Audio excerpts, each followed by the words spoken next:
Olá, estamos começando o programa Concerto de Ideias de hoje. Muito obrigada pelo seu carinho e também muito obrigada pela sua companhia. Hoje nós começamos uma série muito especial de programas falando sobre músicas que marcaram a vida de muitas pessoas. Marcaram a minha vida e quem sabe marcaram a sua vida também.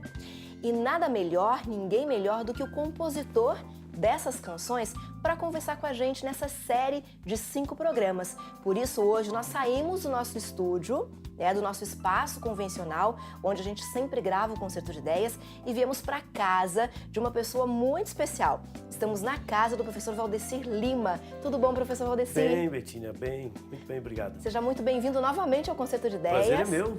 Agora para a gente fazer mais uma série sobre música. Pois é, que beleza, né? O professor Valdecir Lima, ele é formado em Teologia e também graduado em Letras pela Faculdade de Educação, Ciência e Letras Hebraico-Brasileira. Exato. É isso, né? Uhum. E ainda é mestre em liderança pela Universidade de Andrews, dos Estados Unidos. Uhum. Tem aí já uma trajetória na área da educação, de liderança, sempre envolvido com pessoas. Sim, sempre pessoas. E quando trabalha com música, as pessoas também são o alvo. Não há como ser diferente. Você não faz alguma coisa em função de ver uma obra realizada.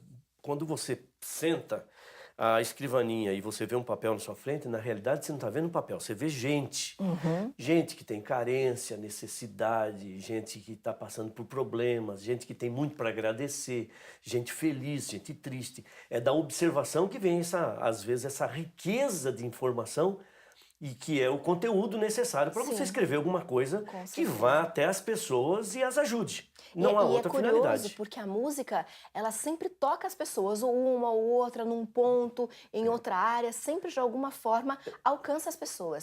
Isso faz parte de um complexo. Uhum. Ela não toca a pessoa por causa de uma beleza de alguma coisa que você escreveu, ou de uma riqueza poética, ou mesmo melódica. Ela toca porque, no fundo, o seu papel é de ser intermediário entre essa inspiração maravilhosa que vem de Deus e você passar isso para quem está necessitado. Através, que é o meio, através da poesia, através da música, através da arte em geral. Né? Ela tem que ter esse fundamento. Com certeza. Professor Valdecir, até hoje são quantas composições musicais? Gravadas, né? Basicamente chega perto de 250. Olha só. 250. É uma bela trajetória. Quantos anos fazendo música? Faz muito tempo. Faz muito tempo. A primeira música que eu tenho registrado é por volta de 1980, mais ou menos. Menos, 80. Perfeito. Eu comecei com algumas parcerias naquela época e houve uma trajetória e algumas pessoas entraram, outras saíram. Eu trabalhei muito com o maestro Flávio Santos, né? E depois com o maestro Lineu Soares e com alguns outros por meio do caminho, mas de uma forma mais intensa com esses dois. Então, no programa de hoje, nós vamos falar em especial da música Deus Sabe, Deus Ouve, Deus Vê, que é uma composição poética do professor Valdecir Lima. E ao longo deste mês, nós vamos falar de outras músicas que também são composições do professor Valdecir, como, por exemplo, Falar com Deus, Pode Cair o Mundo e outras músicas que você vai acompanhar com a gente aqui no programa Concerto de Ideias. Hoje, em especial, professor Valdecir, Deus Sabe, Deus Ouve e Deus Vê. Que bom. Como é que surgiu essa música na sua vida? Como acontece com a maioria das músicas, as músicas surgem ou de alguma observação, ou de alguma coisa que você lê e sugere uma linha de pensamento que você já vem mantendo há muito tempo, ou de alguma coisa que acontece. Essa, precisamente, ela é fruto de uma experiência que eu vivi. Vou ser bem sucinto. Eu fui para os Estados Unidos, onde passei 4 anos estudando. Fiz o curso teológico e fiz uma outra faculdade de línguas lá. Sim. E depois, mas naquela época que eu fui, não havia contato telefônico, nem WhatsApp, nem nada. Era tudo mais difícil, Era né? tudo por carta. Se você quisesse telefonar, você tinha que marcar um horário com a telefonista para ela conseguir uma linha determinada. Era um problema sério. Não tem como imaginar hoje, né? Com essa facilidade de tecnologia e de conversar o tempo todo, a gente não consegue imaginar isso. E eu fiquei 4 anos longe da minha família, longe dos meus pais. É uma carta de vez em quando, aquela coisa toda. Eu estava no Texas, né? E era uma situação difícil entrar em contato com eles. Mas assim que eu terminei o curso, eu recebi uma ligação do meu pai. Com toda essa dificuldade, ele conseguiu falar comigo. Ele falou, você terminou o curso, vem logo para cá. Eu falei, pai, eu tenho que pagar a escola, tenho que comprar algumas coisas. Ele falou, não, você termina de pagar o que você tem que Sim. pagar aí, mas assim que você se formar, venha urgentemente para cá, porque você vai ficar aí, a tendência de ficar aí é muito grande. Então, as coisas que você precisar, eu compro aqui. Eu sei dizer que ele me mandou a passagem, porque eu não tinha nem o valor da passagem, que eu trabalhava para pagar meus estudos, isso era uma coisa Normal para estudante. normal para estudante e pesada para o estudante também. Com certeza. E eu voltei. E quando eu cheguei no Brasil, encontrei a família, estava a família toda no aeroporto, 4 anos depois Imagina. que eu havia saído, minha família toda reunida, meus pais, alguns parentes e tudo mais lá. E eu sei dizer o seguinte, que eu fui para casa, passei um final de semana agradabilíssimo com eles, reunião de família, essa coisa toda. E fiquei mais uns 1 ou 2 dias em casa. Eu saí para o Rio de Janeiro, que eu tinha que resolver algumas coisas, e voltei. Na realidade, passei uns 3 dias com meu pai. Eu sei dizer que no terceiro dia que eu passei com meu pai, pela manhã ele subiu ao telhado da minha casa, arrumou algumas coisas, almoçamos juntos. E quando chegou no meio da tarde, ele teve um ataque fulminante do coração. Nossa. E eu, 4 anos sem ver meu pai. Meu pai liga dizendo, venha logo para casa. Aí eu perdi o chão sob os pés. Com certeza. Você me imagina, depois de 4 anos eu passo 3 dias com meu pai. E ele morre assim, morre sem sem ninguém esperar, sem nada. Ele estava bem. Nossa. Ele estava bem. E eu sei dizer que eu vivi uma experiência nesses dias, após a morte dele, como informações que eu não havia tido. Por exemplo, eu vivi a tristeza de uma perda muito grande, mas eu vivi uma paz como eu nunca senti na minha vida. Uma paz enorme, parecia que tinha anjos do meu lado. Eu sei dizer que alguns dias depois eu sentei à escrivaninha dele e vivendo esse clima, eu escrevi a letra dessa música. Deus sabe, Deus ouve, Deus vê. E essa música tem o endereço certo. Tem um público-alvo Tem um público-alvo. específico. A primeira frase dessa música é muito clara. Diz, você que se sente pequeno. Ela Então é já está direcionada para endereçada. todo mundo que se sentia como eu. E sabe uma coisa? Na vida, todo mundo passa por problemas seríssimos. Todo que a mundo se gente sente pequeno em desconhece. algum momento, Em algum né? momento, todo mundo se sente pequeno. E eu dei informações que são extraídas dessa vivência bíblica que nós temos, cristã, nós temos, a música toda. E ela termina assim, Deus faz de você um gigante. Você que começou se sentindo pequeno, se confiar em Deus, se passar por todas as etapas que a música também fala, ao final você será um gigante, Você porque vai Deus ser um fará. gigante. Um gigante na fé, um gigante na esperança, um gigante no trabalho, um gigante... Quer dizer, há uma lógica por trás disso que a gente vive. E quando você passa por uma situação estressante, parece que todos esses pensamentos se reúnem, eles se formam na sua cabeça em determinados formatos e sai alguma coisa que vai beneficiar outras pessoas. E esse é o objetivo. Eu tenho ouvido testemunhos maravilhosos a respeito dessa música. Até hoje, e essa música foi escrita quando meu pai morreu, foi escrita em 1984. Ele faleceu no dia 11 de novembro de 84. E ela foi escrita ali uns 20 dias depois, uma coisa assim. Naquele período. Não em homenagem ao meu pai, não, mas em agradecimento a Deus por aquilo que ele faz para quem se considera, para quem quer ser, para quem vive um clima de filho dele. E também, Quem crê professor, nele. é um desabafo de quem se sente pequeno e pode confiar em algo muito maior, em alguém muito mais especial. Né? Essa relação também existe na música, Existe. E ela é extremamente simples, mas ela é muito objetiva. Ela é simples, mas ela tem uma abrangência enorme. Por exemplo, não é só esse tipo de experiência. Na segunda estrofe dessa música fala assim, se a vida levou os castelos. Sabe, que sonhos você construiu? O que nós construímos em sonho? Nós não construímos simplesmente questões de relacionamento. Nós construímos questões financeiras, nós construímos negócios, nós construímos, sabe, uma carreira.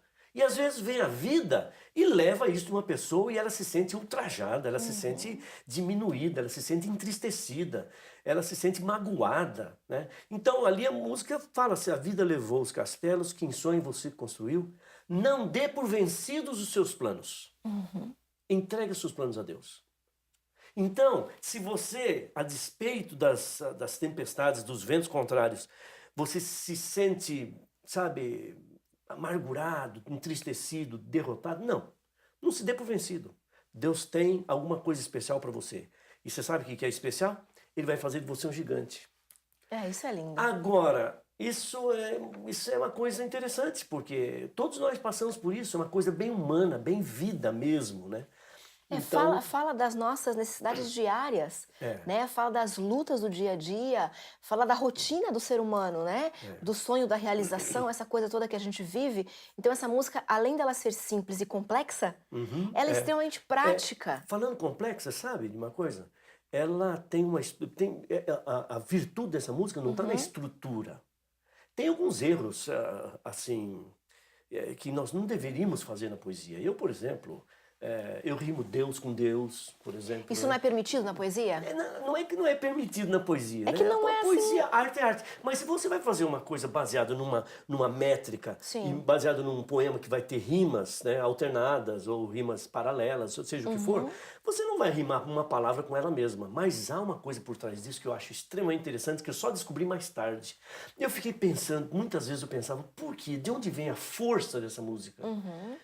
Mas essa música não tem uma estrutura para dar tanta força assim, para atingir tantas pessoas. E aí, sabe o que eu descobri? Descobri o seguinte, que algumas coisas, numa música, existe alguma regra que eu mesmo adoto e outros compositores que fazem letra adotam. Numa música você não repete mais que 4 ou 5 vezes uma palavra-chave. Você não repete mais que isso, porque senão você satura e as pessoas levam inconscientemente uma impressão repetitiva que não é agradável para quem faz poema. Mas essa música, você sabe quantas vezes você fala a palavra Deus, desde o começo até o final dela? Não. Você fala 23 vezes a palavra Deus. Nossa, repete muito. Repete 23 Quebrando vezes. a métrica. Quebrando a métrica, não importa. Mas sabe que a conclusão que eu cheguei? Que quem se sente pequeno, para ser transformado no gigante, o que ele precisa não é de métrica, não é de beleza poética, beleza artística, precisa de Deus. E inconscientemente, a palavra Deus fica martelando na cabeça dele. Deus sabe o que vai dentro da alma. Deus ouve a oração suplicante. Deus vê sua angústia calma. Deus sabe, Deus ouve, Deus vê.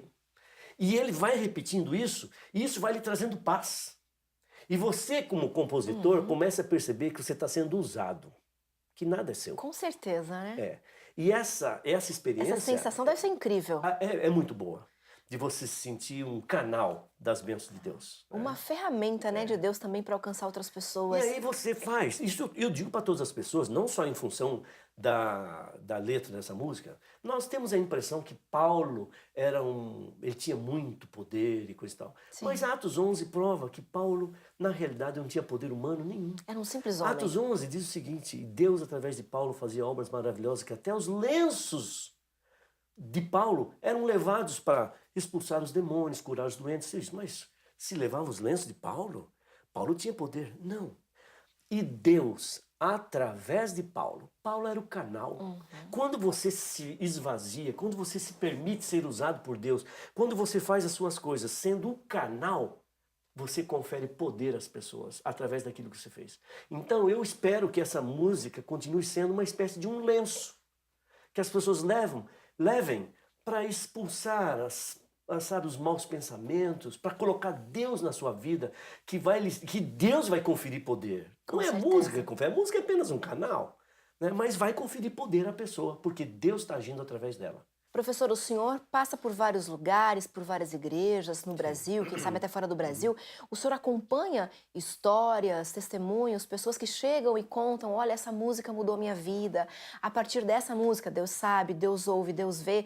Eu desenvolvi um relacionamento diferente com Deus. O senhor tem essa coletânea de testemunhos, Olha, assim? eu coleto muitas coisas, né, que eu vou ouvindo. Algumas coisas, no passado, eu ouvi, simplesmente me esqueci, mas onde eu vou, tem alguém com uma experiência desse tipo. Olha, eu estava no fundo do poço e essa música foi minha companheira.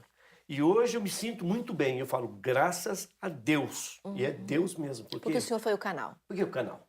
Com relação a essa música em especial, professor, quanto tempo o senhor levou para escrever, para concluí-la? Foi logo depois desse contexto que a gente ficou sabendo, né? Exato. Da dificuldade que o senhor passou com a perda do seu pai. Mas quanto tempo foi para concluir a música? Olha, isso é muito relativo. Há músicas que a gente conclui de forma muito rápida. Sim. Há outras que demoram um pouco mais. Mas essa não foi muito demorada. Essa foi Foi rápida também, porque eu estava vivendo aquela situação e vivendo uma densidade, né, de Uhum. informações e de sentimentos, e eu me sentei ali e fui escrevendo aquilo que vinha saindo do coração mesmo, e eu imagino que ela tenha levado uma semana, alguma coisa assim.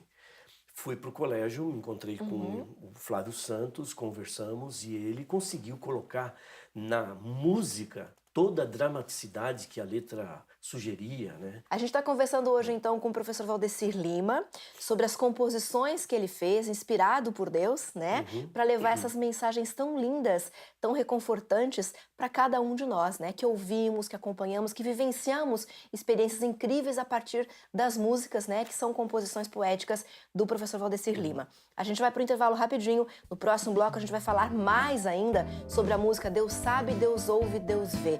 E você vai acompanhar algumas curiosidades, pessoas falando, comentando. Você não pode perder. Não sai daí que a gente volta já já.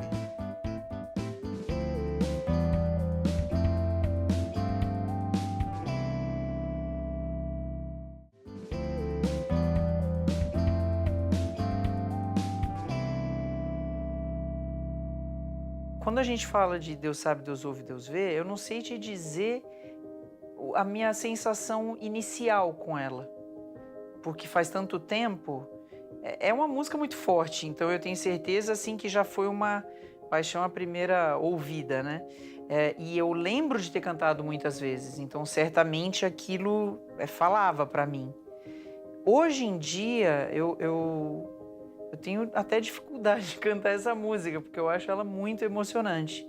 Então, muitas vezes, quando eu canto essa música, eu acabo chorando, né?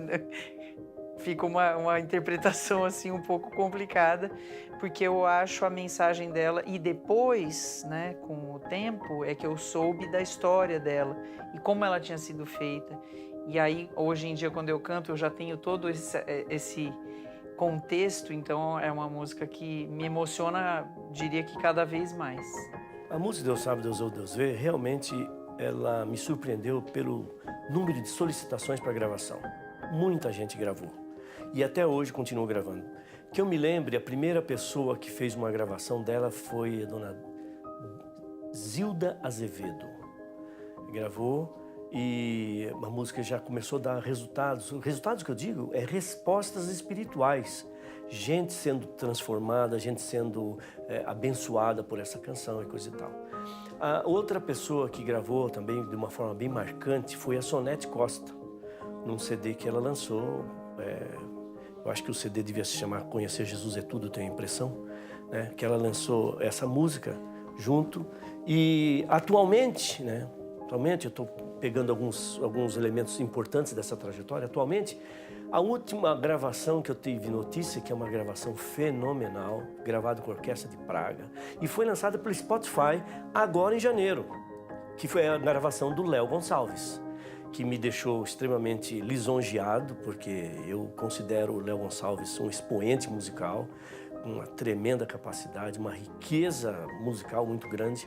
Então, essa aqui é uma trajetóriazinha dessa música, né? Foi gravada por outras pessoas também, muitas pessoas também. Entre elas, inclusive, Nelson Ned, que fez uma gravação. Mas essa música, o que me impressiona nela são os resultados que até hoje eu recebo. E é uma das mais gravadas. Eu devo ter pelo menos umas 35 gravações dela. Sem dizer, e dizendo também que ela está no Inário, né? Inário Adventista, que é um privilégio ter uma música no Inário Adventista, e é o número 500, né? Que as pessoas da igreja cantam e elas estão bem familiarizadas com esse hino. Eu conheço o Valdecir desde que eu era criança. Ele, na verdade, eu lembro de ter assistido um concerto do coral do IASP, na época que o Costa Júnior regia, e o Valdecir ele tinha uns solos de trompete, então eu lembro vagamente dele ali. Eu acho que eu comecei a conhecer ele como letrista quando eu comecei a cantar as músicas dele. Eu acho que a primeira música dele que eu cantei é uma que eu nunca gravei, mas eu cantei bastante ela quando eu frequentava a igreja de Botafogo, que é Deus Sabe, Deus Ouve, Deus Vê, que na época a gente chamava de Gigante. Depois, porque sabe quando a música chega e você nem tem uma coisa muito oficial assim do compositor? Foi uma menina que veio do IAE, tinha pego a música dele e aí eu também comecei a cantar e tal. Depois, no fim das contas, acabei gravando outra. Um grande sucesso do meu primeiro disco é uma letra do Valdecir, que ele fez com o Flávio Santos, e que estourou nas rádios do Espírito Santo, que eram as rádios adventistas que existiam na época, que chama-se A Amizade. Eles tinham feito para uma festa da amizade e eu acabei tendo a oportunidade de gravar, então aí nessa época eu já conhecia melhor o Valdecir e já tinha acompanhado a carreira dele através de outros cantores, né? Tem um cantor que é muito amigo meu e que gravou um disco, acho que quase 100% letras do Valdecir, que é o Dirley Menegusso, que é um cantor no Grupo VP, no Grupo Integração e é de Curitiba. Aí, a partir da época que eu gravei, eu já tinha ouvido muita música do Valdecir em outras vozes, né? A Regina Motta, ela sempre fez parte do meu hall de cantores privilegiados. Eu conheci a Regina Motta no Rio de Janeiro. Nós nos tornamos amigos, mas sem muita aproximação. Eu vi a Regina Motta cantando solos, depois eu a vi cantando no musical Cristo à Luz, do Jader, que fez história na igreja. Depois, participações que ela fazia, tanto no Grupo Integração em Minas. E aí até que chegou um dia que ela veio morar no NASP, onde ela hoje está trabalhando, né, na escola de música.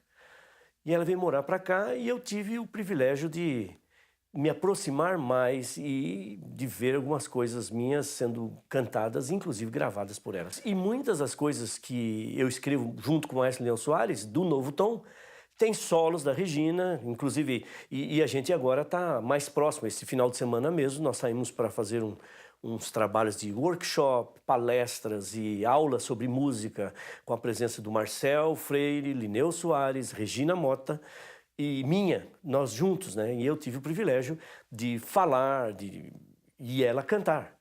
Então agora essa proximidade é muito honrosa para mim, porque eu considero a Regina Motta um ícone da música, né? Uma pessoa agraciada com uma voz sem igual.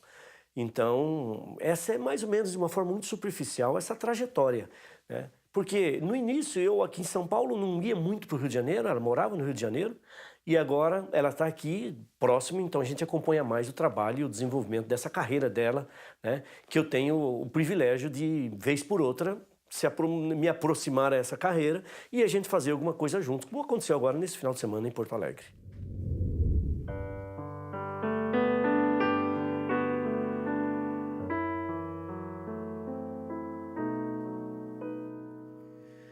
Você que se sente pequeno, dirija seus olhos a Deus. Não deixe que sombras o envolvam. Entregue sua vida a Deus.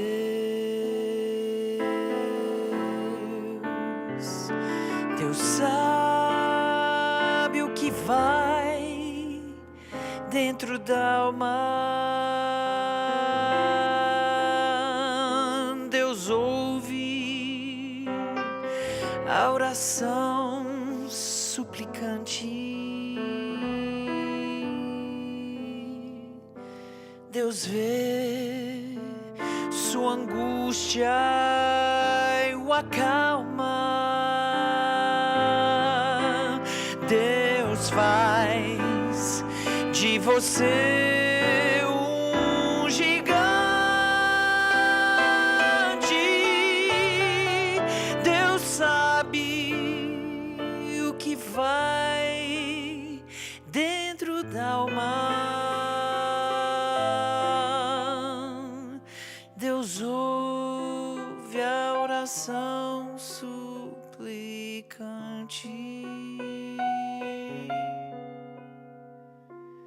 Deus vê, sua angústia e o acalma.